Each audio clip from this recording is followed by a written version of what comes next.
Welcome back to friends our YouTube channel RX career in pharmacy. तो जैसा कि आपने पिछली वीडियो देखी होगी हमारी बर्नौली थ्योरम की, तो एज अ फार्मेसी स्टूडेंट आज हम आपको थोड़ा सिंपल वे में लेके चलेंगे बर्नौली थ्योरम की तरफ।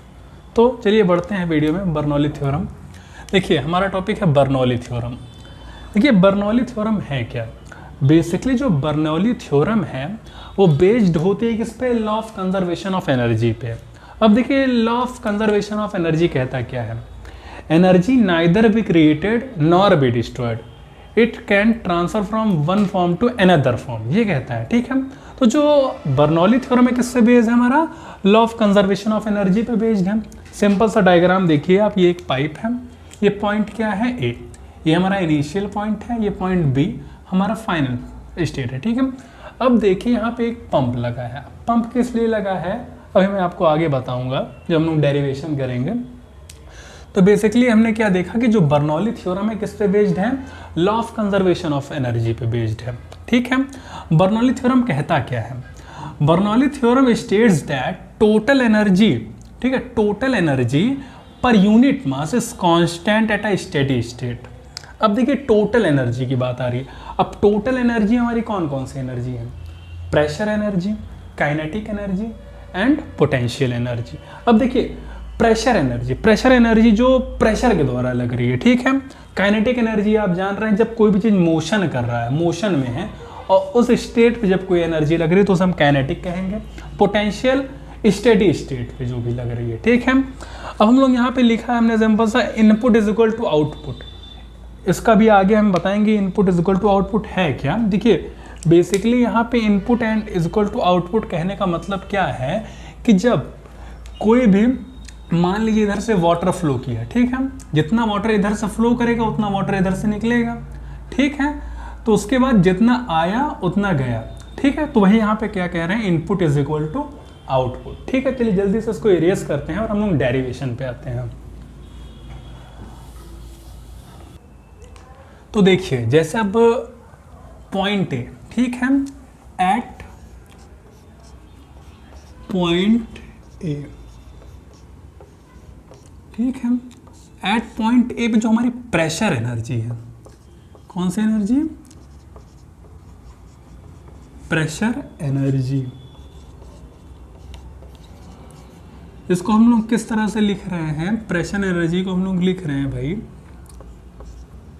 PA अपॉन रो जी। ठीक है, अब देखिए इस हम लोग इक्वेशन फर्स्ट मान लेते हैं। PA क्या है हमारा? PA हमारा क्या है? Pressure at point A. जो पॉइंट ए पे प्रेशर लग रहा है उस हम लोग किस चीज से डिनोट कर रहे हैं? PA से। ठीक है, रो ए, सॉरी यहाँ रो ए लिख लीजिएगा। रो ए हमारा क्या है? Density of liquid. रो ए हमारी क्या है? Density of liquid. ठीक, और जी हमारा क्या है?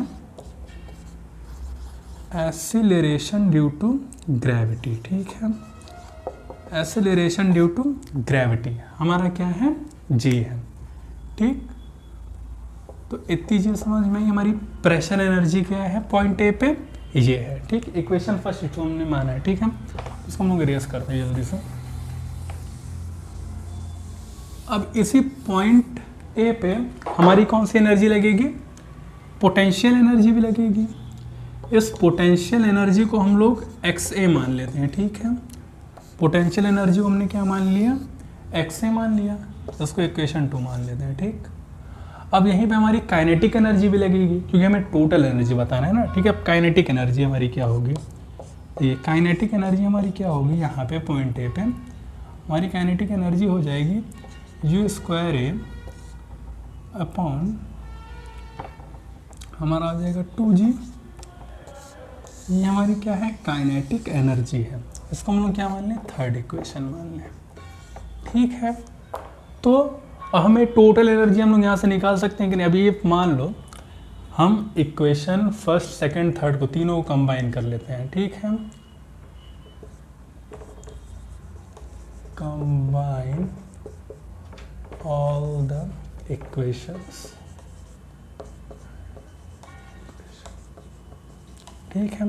अब तीनों इक्वेशन को हम मान लो कंबाइन कर लेते हैं, तो हमें यहाँ पे क्या मिलेगा, देखिए हमें प्रेशर एनर्जी हमारे पास क्या है, P/ρAg, ठीक, प्लस पोटेंशियल एनर्जी हमारी क्या है, x है, ठीक, और हमारी काइनेटिक एनर्जी क्या है, U²A/2g, ठीक। ये हमारी टोटल एनर्जी हो जाएगी। टोटल एनर्जी हमारी क्या हो जाएगी एट पॉइंट ए पे, ये हो जाएगी, ठीक है। अब देखिए हमने क्या पढ़ा, बर्नौली थ्योरम। बर्नौली थ्योरम कह रही है कि जो total energy per unit mass होती है एट द स्टेडी स्टेट, वो क्या होती है, कांस्टेंट होती है। तो ये भी क्या हो जाएगी, कांस्टेंट हो जाएगी कि नहीं हो जाएगी, ठीक है, कांस्टेंट हो जाएगी। तो इतनी चीज़ें आपको समझ में आई, ठीक। अब देखिए, अब हम लोग आगे बढ़ते हैं इसको, अभी आपको आगे पूरा क्लियर हो जाएगा कि अब देखिए एक इक्वेशन हमें मिल गई क्या, ये वाली, एट पॉइंट ए पे हमें क्या मिल गया, टोटल एनर्जी मिल गई, ठीक है। सिमिलरली अगर हम लोग देखें कि जब फ्लूइड यहाँ से यहाँ फ्लो करके गया, ठीक है, तो जब यहाँ से जितना फ्लूइड फ्लो करके गया यहाँ, ठीक है, तो वहाँ पे क्या हो गया, input is equal to output हो गया, ठीक। तो स्टेडी स्टेट में जो एनर्जी यहाँ पे थी वही यहाँ पे हो जाएगी, ठीक है। सिमिलरली जो यहाँ पे है वही एनर्जी हमारी यहाँ पे भी लगेगी। तो यहाँ पे हमारी जो प्रेशर एनर्जी होगी उसको हम लोग क्या लिख सकते हैं, Pb/ρPg, ठीक, प्लस XB प्लस हम लोग क्या लिख सकते हैं, U²B/2g लिख सकते हैं कि नहीं लिख सकते हैं, एट पॉइंट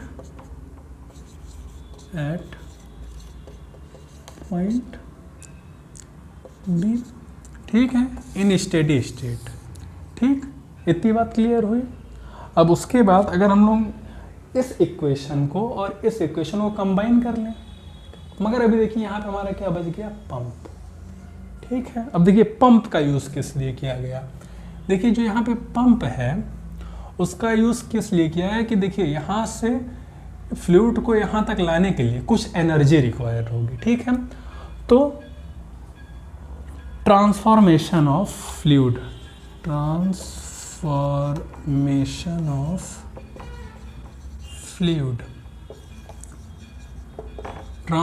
ऑफ फ्लूइड के लिए एनर्जी जो हमें लग रही है उसको हम लोग मान लें क्या, W, ठीक है। तो हम लोग क्या मान लें, W मान लें, ठीक है। और जब ये एनर्जी यहाँ से यहाँ जा रही है, ठीक है, और जब ये फ्लूइड यहाँ से यहाँ मूव करेगा तो कुछ क्या होगी, हीट जनरेट होगी, ठीक है। तो वहाँ पे हमारा फ्रिक्शन की वजह से क्या हो जाएगी, कुछ हीट जनरेट होगी। तो उसको हम लोग क्या मान लें, -F मान लें, ठीक है। जो फ्रिक्शन की वजह से एनर्जी लॉस हो रही है उसे हम लोग -F मान लें, और जो फ्लूइड को यहाँ से यहाँ तक ले जाने में जो एनर्जी लग रही है उसे हम लोग W मान लें, ठीक है। तो उसके बाद का सीन क्या बनेगा, देखिए उसके बाद हम लोग ये कह सकते हैं कि नहीं कि PA अपॉन हमारा ρAg प्लस XA प्लस हमारा काइनेटिक एनर्जी 2g, ठीक, यहाँ पे हमारा क्या हो जाएगा, W-F, ठीक, इज इक्वल टू हमारा क्या हो जाएगा, U²B/2g प्लस XB प्लस हमारा क्या हो जाएगा, PB/2g, ठीक है। ये होगा कि नहीं होगा, ठीक। यहाँ पर हम सिंपल कह सकते हैं इनपुट इक्वल टू आउटपुट, ठीक है। तो यही नॉर्मली हम लोग अगर प्रूफ करना चाहें बर्नौली इक्वेशन को तो इस तरह से हम लोग प्रूफ करके दिखा सकते हैं, हमारा यही आएगा एट द एंड। ठीक है, तो आई होप आपको ये इतनी चीज़ें समझ में आ गई होंगी। अब उसके बाद हम लोग क्या देख लें, एप्लीकेशन देख लेते हैं बर्नौली थ्योरम के। ठीक है, फिर उसके बाद हम लोग एनर्जी लॉस और थोड़ा बहुत जो हमारा फ्लो मीटर के टॉपिक बचे हैं उसको हम लोग कवर कर लेंगे।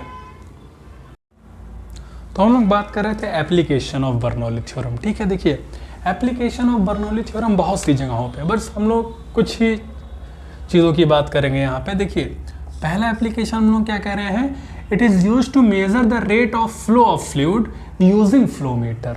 मतलब फ्लो ऑफ फ्लूइड को मेज़र करना किसकी मदद से, फ्लो मीटर की मदद से। अब आप कहेंगे फ्लो मीटर क्या है, देखिए फ्लो मीटर एक डिवाइस है जो कि फ्लो ऑफ फ्लूइड के रेट को मेज़र करता है। जैसे फ्लो मीटर का एग्जांपल अगर आप देखें तो वेंचुरी मीटर, ऑरिफिस मीटर, ये सब किसके एग्जांपल हैं, फ्लो मीटर के एग्जांपल हैं। ठीक है, तो जो वेंचुरी मीटर है, ऑरिफिस मीटर है, ये किसके प्रिंसिपल पे वर्क करते हैं, बर्नौली थ्योरम के प्रिंसिपल पे वर्क करते हैं। तो ठीक है, इनमें भी हम इसका यूज़ करते हैं। और तीसरा अगर हम लोग इसका यूज़ की बात करें तो it is used in working of centrifugal pump. अब सेंट्रीफ्यूगल पंप हमारे क्या होते हैं, देखिए जैसे आपने देखा होगा वैक्यूम पंप, जो रोटेशन के दौरान मतलब एक रोटेशन पे ऐसा जैसे घूमते हैं, उनको हम लोग कहते हैं सेंट्रीफ्यूगल पंप। ठीक है, तो सेंट्रीफ्यूगल पंप का एक एग्जांपल आप ले सकते हैं वैक्यूम पंप। ठीक है, तो उसमें भी हम लोग किसका यूज़ करते हैं, बर्नौली थ्योरम का यूज़ करते हैं। तो यही कुछ पॉइंट्स थे जो डिस्कस करने थे हमें, एक ही हो गया। मिलते हैं आपसे हम लोग नेक्स्ट वीडियो में जहाँ पे हम लोग बात करेंगे फ्लो मीटर की। ठीक है, बाय।